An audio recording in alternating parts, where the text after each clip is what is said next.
Cuando nombramos a Egipto, tres imágenes saltan a la mente: las pirámides, el desierto y ese largo e imponente río llamado el Nilo.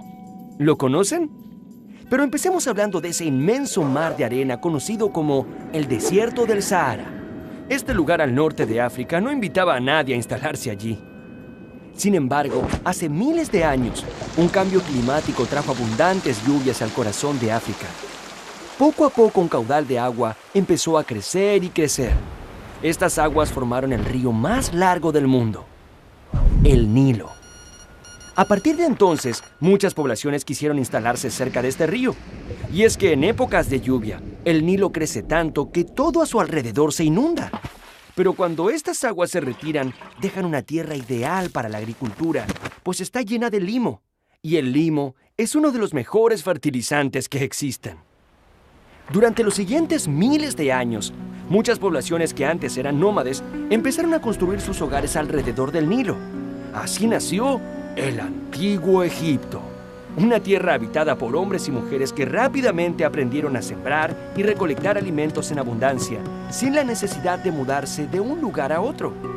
También aprendieron a domesticar muchos animales. Mami, ¿tenemos que volver a irnos? No, querido, ya no será necesario.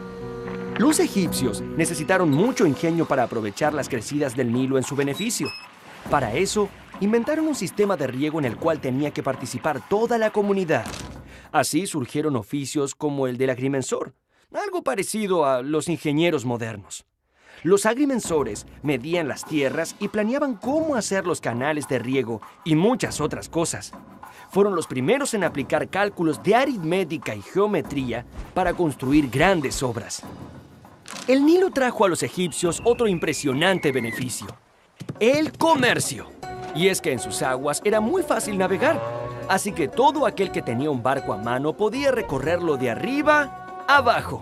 El río se convirtió en una gran autopista a través de la cual los pueblos que estaban en sus orillas comerciaban entre ellos.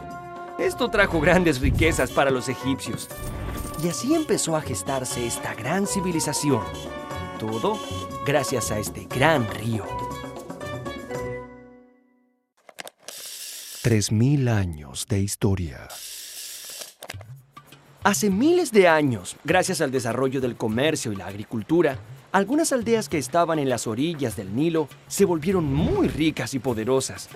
Fue así que empezaron a surgir importantes ciudades a lo largo del río. Casi 3000 años antes de Cristo, el rey Menes unificó los reinos del Alto y del Bajo Egipto y fundó su capital en Menfis.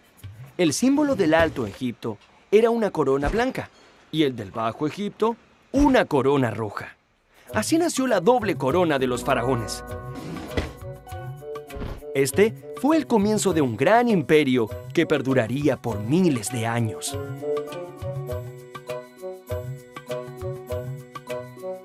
Los egipcios tuvieron una ubicación privilegiada. Por un lado, el enorme desierto los abrazaba y unía bajo una misma cultura. Y por otro lado, el río Nilo los comunicaba con otros pueblos y civilizaciones de la época. Lo difícil para los gobernantes egipcios fue mantener la unidad de este imperio, ya que había muchos pueblos enemigos que querían invadirlos y saquear sus riquezas. Los faraones gobernaron Egipto por más de 3000 años. Solo imaginen todo lo que ha pasado desde el nacimiento de Cristo hasta nuestros días. Y súmenle 1000 años más. Eso es mucho tiempo. La pirámide social. Los egipcios organizaron su vida social como una gran pirámide. Imaginemos a los distintos grupos sociales en orden de importancia. Bueno, en lo más alto de la pirámide social se encontraba el faraón. Este era el máximo gobernante de Egipto. Todas las riquezas le pertenecían y el pueblo lo adoraba como a un dios. Pero la vida del faraón no era sencilla. También era su obligación controlar el orden y la economía del imperio, las leyes de la naturaleza, las estaciones, las crecidas del Nilo, los movimientos de los planetas. No era poco trabajo para una sola persona. Los sacerdotes eran la segunda casta en importancia y se ubicaban en nuestra pirámide justo debajo del faraón. La principal actividad de los sacerdotes era servir a los dioses en cada uno de los templos y les realizaban un servicio diario de ofrendas y rituales. Debajo de los sacerdotes se encontraban los escribas, cuya gran habilidad era saber escribir. Aunque ahora todos aprendamos a escribir desde muy chicos, en el antiguo Egipto, solo unos pocos privilegiados podían tener el acceso al aprendizaje de la escritura. En Egipto se escribía con unos signos sagrados llamados jeroglíficos. Los jeroglíficos eran dibujos. Cada uno tenía un significado. Eso parece difícil. Aunque los símbolos llegaban a ser más de 700, su escritura se regía por principios claros y sencillos. El cuarto lugar en nuestra pirámide lo ocupa el ejército, los encargados de proteger y asegurar la unidad del imperio. Adelante, muchacho. Gracias. Algunos pueblos vecinos intentaron invadir Egipto, lo que hizo que el ejército se perfeccionara para detener estos avances. Pero a medida que el gobierno de Egipto se fue haciendo más fuerte, surgió una idea. Oigan, ¿y por qué no extender el territorio? ¡Es muy buena idea! Así fue como el ejército, bajo el mando de distintos faraones, comenzó campañas militares para invadir territorios, sobre todo en Palestina, Siria y Nubia. Uno podría pensar que con tanto trabajo, en tiempos de paz, el ejército se dedicaría a descansar. Pero en el antiguo Egipto siempre había algo que hacer. En el caso de los militares, cuando no había enemigos que enfrentar, se dedicaban a tareas como la excavación de canales de riego o el transporte de grandes bloques de piedra hasta el lugar de las obras. ¡Vamos, tiren! Y finalmente, en la base de la pirámide, se hallan los comerciantes y los artesanos, luego los campesinos y en la parte más baja, los esclavos, quienes tenían a su cargo la realización de las tareas más pesadas. Obras colosales. Ha llegado el momento de hablar de las pirámides, el principal símbolo del antiguo Egipto. Las pirámides esconden también grandes misterios y preguntas que aún hoy no podemos responder. Ingenieros en la actualidad apenas pueden imaginarse cómo fueron construidas. A pesar de esas preguntas sin respuestas, hay cosas que sí sabemos. Los faraones debían dedicarse a cultivar su eternidad, por lo cual muchos de ellos construyeron monumentos colosales, acordes con su grandeza, como el templo de Karnak, cuyo recinto comprende 3 santuarios y es uno de los conjuntos religiosos más grandes y antiguos del mundo. O como la pirámide de Keops, una de las más importantes, que fue construida a lo largo de 23 años de constante trabajo. En el antiguo Egipto, el viaje de los muertos hacia su destino final podía ser largo, pero allí, al final del camino, se encontraba el dios Osiris. Así que muchos muertos se iban bien preparados y acompañados de una gran cantidad de bienes. Mientras más alimento acompañaba al muerto, más posibilidades tenía de llegar a su destino sin morirse de hambre. El arte. Las pinturas del antiguo Egipto son tan particulares que todos podemos reconocerlas.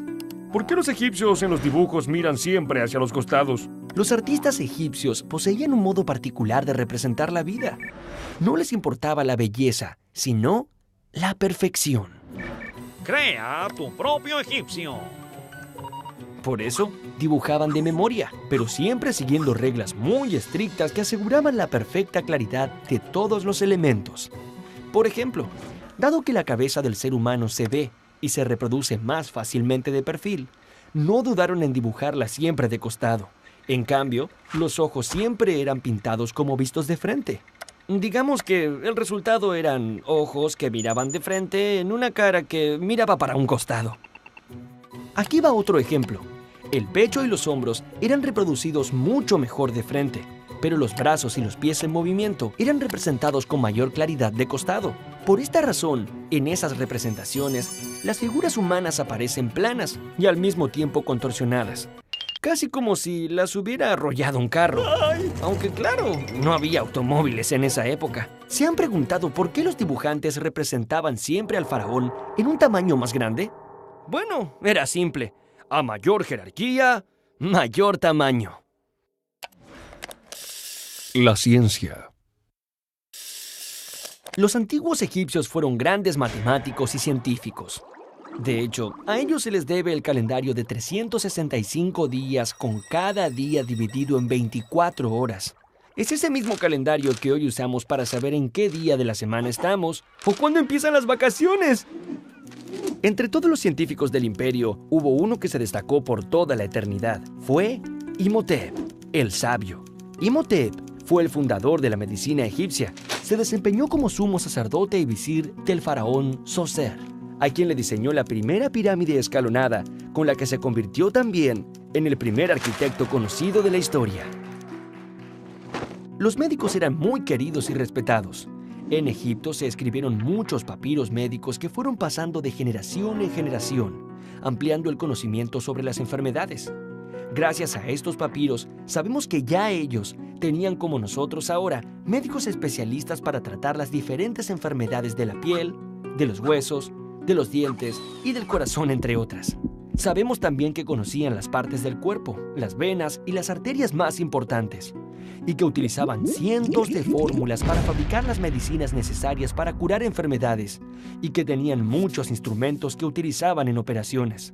Por supuesto, los médicos cuidaban de la vida, pero también de la muerte, inventando las estupendas momificaciones que los hicieron famosos. Así que, ya ven, las momias eran grandes pacientes y, sobre todo, sumamente obedientes a la hora de mantenerse quietas. Egiptología. Siglos de historia os contemplan. Esto fue lo que dijo Napoleón a sus tropas al pie de las pirámides. Es que cuando este gran militar desembarcó en Egipto en 1798, no solo estaba interesado en la ubicación estratégica del lugar, sino también en los grandes tesoros que allí se escondían. Por eso, además de soldados y armas, Napoleón viajó desde Francia con un grupo de científicos que inventaron un nombre para el estudio del antiguo Egipto: la egiptología. Esta joven ciencia dio su primer paso importante cuando un oficial francés llamado Bouchard encontró por casualidad, como quien encuentra un caracol en la playa, una piedra negra, lisa, pero de forma irregular, que tenía escrito el mismo texto en 3 tipos de escritura: griego, demótico y jeroglífico. Sin saberlo, Bouchard había encontrado en esa piedra la llave para el conocimiento de una de las civilizaciones más apasionantes de nuestra historia. Un joven muy estudioso llamado Jean-François Champollion se obsesionó en descifrar los jeroglíficos de esta misteriosa piedra. Muchos años después, cuando ya no era tan joven, advirtió que cada signo correspondía a un sonido. ¡Eureka! ¡He descifrado la piedra! Así se pudo traducir por primera vez los jeroglíficos egipcios. Este descubrimiento sirvió luego para descifrar la tumba de Tutankamón. Todos habrán escuchado hablar de este joven faraón que murió a los 18 años y que se volvió muy famoso cuando en 1922 Howard Carter desenterró su tumba, que tenía más de 3.000 años de antigüedad. Sin embargo, nunca pudieron explicar los misteriosos sucesos que ocurrieron después. En el mismo momento del descubrimiento, hubo un apagón general en el Cairo. Poco tiempo después, muchas personas que habían participado en la expedición de Carter murieron. Así se llegó a decir que existía una maldición y que todo aquel que visitara la tumba de Tutankamón sería víctima de ella. Hoy en día, sin embargo, sabemos que esa maldición fue tan solo un producto de la imaginación popular. ¿O no? El fin del imperio egipcio. Así como la unión hace la fuerza, la división produce debilidad. Con el correr de los siglos, el poder de los faraones egipcios se fue disolviendo debido a innumerables peleas internas, hasta que finalmente fueron dominados por poderosos imperios vecinos. Primero, los persas, luego los macedonios y finalmente los romanos. Cleopatra fue la última faraona del antiguo Egipto. Dicen que su extraordinaria belleza hacía suspirar a más de un hombre allá por la época. Marco Antonio, era un poderoso general romano que cayó preso de su amor. Ella soñaba con que ese amor le devolvería el esplendor a Egipto. Lamentablemente, Marco Antonio perdió en una gran batalla frente a su rival, Octavio. Marco Antonio y Cleopatra se suicidaron, dejando en manos de Octavio y del Imperio Romano lo poco que quedaba de Egipto.